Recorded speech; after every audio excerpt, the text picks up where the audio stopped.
एक कंपनी बनाता है हेरिटेज होटल हंटर्स के नाम से। हेरिटेज होटल हंटर्स, अच्छा।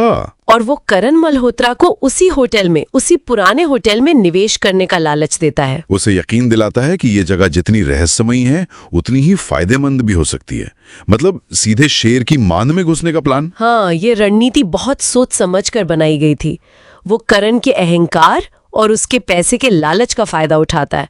उसे होटल दिखाने के बहाने उसी कमरे तक ले जाता होगा। हाँ, उसी कमरे तक, कमरा नंबर 13। और फिर जैसे ही करण मल्होत्रा कमरे के अंदर जाता है, दरवाजा अपने आप बंद हो जाता है। आरव बाहर से कहता है, आज तुम्हें अपने 10 साल पहले किए गुनाह का जवाब देना होगा। और फिर कहानी के मुताबिक अंदर से जोर जोर की चीखें आती हैं। भयानक चीखें। और फिर एकदम खामोशी, सन्नाटा।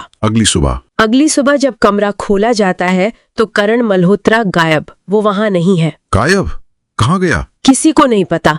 बस दीवार पर खून से लिखा मिलता है, अब हिसाब पूरा हुआ। बाप रे। करण मल्होत्रा की गुमशुदगी की खबर फैल जाती है, पर उसका कोई पता नहीं चलता।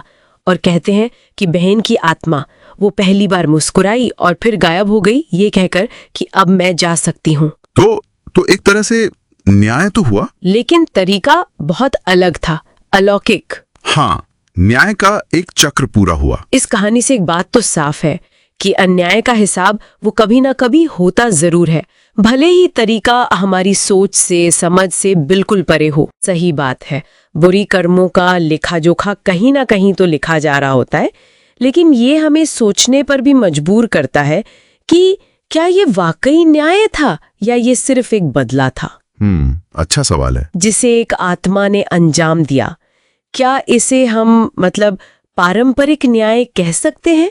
ये एक बड़ा सवाल है जो कहानी छोड़ जाती है। और एक और बात है, कहानी के अंत में एक छोटी सी पर बहुत रहस्यमयी बात है। वो कमरा नंबर 13 तो हमेशा के लिए बंद कर दिया गया। हाँ, सील कर दिया गया। लेकिन वो जो पुराना रजिस्टर था ना, खून के धब्बों वाला, हाँ, उसमें कहते हैं कि अब भी एक पन्ना खाली है। बिल्कुल, वो खाली पन्ना, वो एक बहुत ही दिलचस्प सवाल छोड़ जाता है।